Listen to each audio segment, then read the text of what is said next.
तो सबसे पहले देखिए प्रोजेक्टाइल मोशन, मैं यहाँ पे लिखता हूं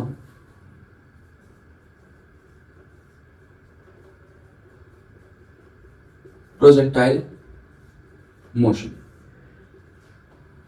अब देखिए, मान लेते हैं कि किसी पार्टिकल को, सपोज करो ये वो पार्टिकल है और इस पार्टिकल को आप फेंक रहे हैं। सपोज करते हैं कि ये ग्राउंड पे रखा हुआ है और एट द एंड ये कहाँ पे जाके गिरेगा, ये कहाँ पे जाके गिरेगा, एट द एंड ये गिरेगा कहाँ पे, ग्राउंड पे जाके गिरने वाला है। अब इसको फेंकने के लिए आपको कुछ ना कुछ करना पड़ेगा, आपको कुछ ना कुछ वेलोसिटी इसमें देनी पड़ेगी, तभी तो ये मूव करेगा।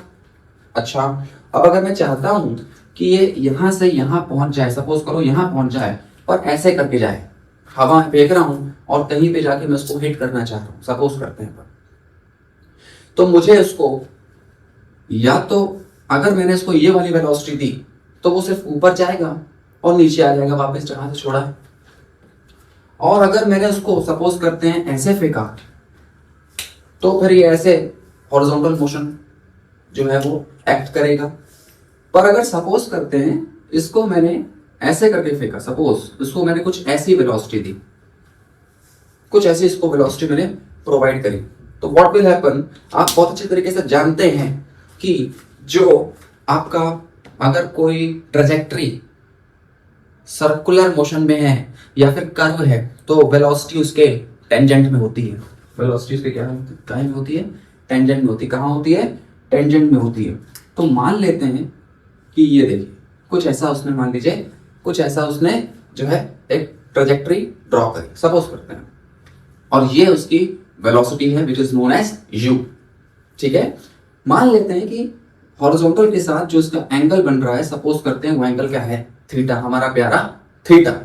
और अगर आप ध्यान से देखें तो आपको दिख जाएगा कि अगर ये एंगल थीटा बना रहा है हॉरिजॉन्टल के साथ तो इसके दो कंपोनेंट निकल के आएंगे। एक को मैं बोलता हूं हमारा प्यारा ux जो कि x डायरेक्शन पे है, और अगर मैं इसके कंपोनेंट को अगर मैं ध्यान से देखूं तो ये क्या है, मैं इसको u cos थीटा नहीं कह सकता, और अगर मैं इसको u cos थीटा कह सकता हूं तो माय डियर ये क्या हो जाएगा, ये हो जाएगा u sin थीटा, ये हो जाएगा u sin थीटा। इसको ऐसे लिख देते हैं u sin theta, that is uy। ये हो गया आपका u cos थीटा, ये हो गया आपका u sin थीटा, ये u cos थीटा और ये u sin थीटा। अब ये u cos थीटा की वजह से माय डियर, ये u cos थीटा की वजह से ही तो पार्टिकल जो है वो यहां से यहां तक पहुंचेगा। नहीं आया समझ में? ये जो u sin थीटा है ना, ये क्या करेगा, पार्टिकल को वर्टिकली अपवर्ड लेके जाएगा। पर जो ये u cos थीटा है यही रिस्पॉन्सिबल होगा क्या है के लिए, पार्टिकल को लेफ्ट टू राइट मूव करवाने के लिए। क्या बात समझ में आ रही है कि नहीं आ रही, क्या बात समझ में आ रही है कि नहीं आ रही? भाई देखो u cos थीटा ही तो रिस्पॉन्सिबल है हॉरिजॉन्टल डायरेक्शन के लिए, और u sin थीटा क्या होगा, u sin थीटा क्या होगा, u sin थीटा होगा बॉडी के वर्टिकल मोशन के लिए। अब अगर आप ध्यान से देखें तो आपको दिख जाएगा कि जो पार्टिकल है वो अलग अलग पोजीशन में होगा, कभी यहां होगा, कभी यहां होगा, और एट द एंड को कहां पहुंच जाएगा, वो यहां पे लैंड करेगा।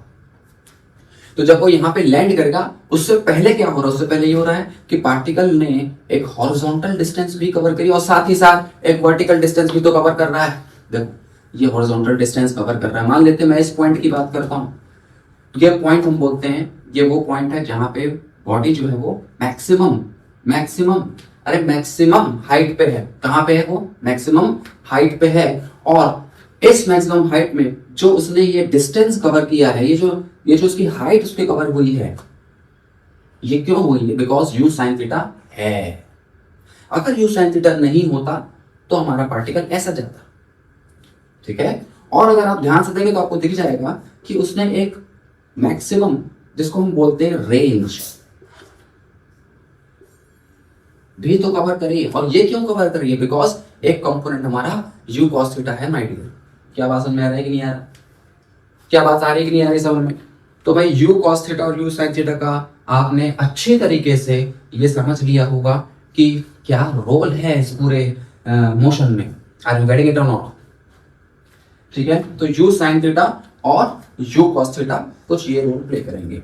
अभी मैंने थोड़ी देर पहले बोला कि ये जो हाइट है that is known as maximum height, और ये जो रेंज है that is known as range of the projectile, ये इतनी दूर तक जाके क्या करेगा, वो लैंड करेगा। अब इसमें हम डिराइव कर लेते हैं कि जो है इसका टाइम पीरियड क्या होगा, इसकी हाइट क्या होगी, इसकी रेंज क्या होगी। ठीक है, कि भाई मुझे पता तो होना चाहिए ना कि मैंने अगर प्रोजेक्टाइल किया है, यहाँ से किसी चीज को फेंका है, मान लीजिए मेरे सामने क्या है, दुश्मन खड़ा हुआ है, युद्ध हो रहा है बहुत भयंकर, और उस युद्ध में मेरे को दुश्मन पे गोली दागनी है, या मेरे आर्मी ऑफिसर को ये काम करना है, मैं एक इंजीनियर हूं, तो मेरे को वो जो आर्टिलरी है वो किस हिसाब से उसको डिजाइन करनी ताकि एफिशिएंटली वो क्या करे, हिट करे टारगेट। तो मुझे पता होना चाहिए कितने समय पे वो जाके वहां हिट करेगा, कितना दूर तक उसकी रेंज हो सकती है, और या फिर मैक्सिमम रेंज के लिए मुझे क्या क्या कंडीशंस अप्लाई होंगी। तो ये सब चीजें इस प्रोजेक्टाइल मोशन में हम आगे देखेंगे। अभी चलो मान लेते हैं कि पहले, सबसे पहले मैं निकालता हूं, मान लेते टाइम पीरियड निकाल लेते हैं पहले अपन, कितना समय लगेगा उस दुष्ट को नष्ट होने में। तो मान लेते हैं ये टाइम पीरियड है, टाइम पीरियड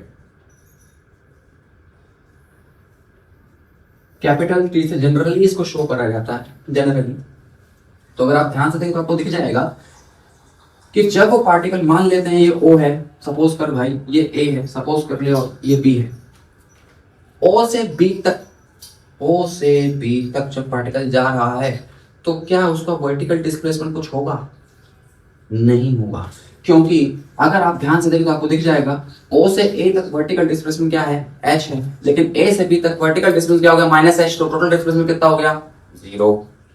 टोटल डिस्प्लेसमेंट क्या हो गया, 0। मान लेते हैं y is equals to ut plus 1/2 gt square, मान लेते हैं मैंने एक इक्वेशन रखी है, ठीक है। अब अगर मैं इस इक्वेशन को देखूं तो मुझे दिख जाएगा y वर्टिकल डिस्प्लेसमेंट है और y is our initial velocity in vertical direction, तो uy into t, अच्छा, माइनस जी टी स्क्वायर। ये काइनेमेटिक्स में वन डायमेंशन मोशन में आपने बहुत इस तरीके से देखा होगा माय डियर कि ये माइनस क्यों हो गया और यू वाई हमारा पॉजिटिव क्यों है। अगर मैं इस हमारी प्रोजेक्टाइल की कंडीशन में अगर मैं इसको झोंक दूं तो क्या ये जीरो नहीं हो जाएगा, क्योंकि वर्टिकल डिस्प्लेसमेंट क्या है, जीरो है। सिंस इसको हम ऐसे लिखेंगे, सिंस वर्टिकल डिस्प्लेसमेंट मतलब y is equal to 0, y is equal to what, 0। तो यू वाई हमारा क्या था, u sin theta into T minus 1/2 G T square. क्या बात सही? अब अगर मैं इसमें से t कॉमन निकाल तो यहाँ पे टी स्क्वायर है, क्वाड्रेटिक फॉर्म हो रहा है। टी स्क्वायर मतलब टी की मेरे पास दो वैल्यू आएंगी, mathematics u sin theta minus 1/2 G T, और यहां से हमने t निकाल लिया कॉमन। तो अब देखो मेरे पास t की दो वैल्यू होंगी, एक तो 0, दूसरी वैल्यू के लिए मुझे क्या करना पड़ेगा, तो पूरा लिख लेते हैं, u sin theta minus 1/2 G T is equal to 0। क्या बात समझ आ रही है, नहीं आ रही है? और लगाया मैंने यहाँ, तो t इज इक्वल टू 0 और उधर चला जाएगा तो जाएगा 1/2 G T u sin theta. क्या मैं ऐसा लिख सकता हूं? अरे लिख दिया। अब ये 2 उधर चला जाएगा, इधर देखो G T is equal to 2u sin theta, और t क्या निकल जाएगा 2u sin theta upon G. अभी देखिए time t is equal to 0 है या तो फिर ये है। इसका क्या मतलब है? टाइम इज इक्वल टू 0 का मतलब ये है कि body time is equal to 0 पे कहां पे है, डिस्प्लेसमेंट y 0 कब हो रहा है, दो कंडीशन है उसकी, एक तो time t is equal to 0 है और दूसरा टाइम क्या है माय डियर, दूसरा टाइम इतना समय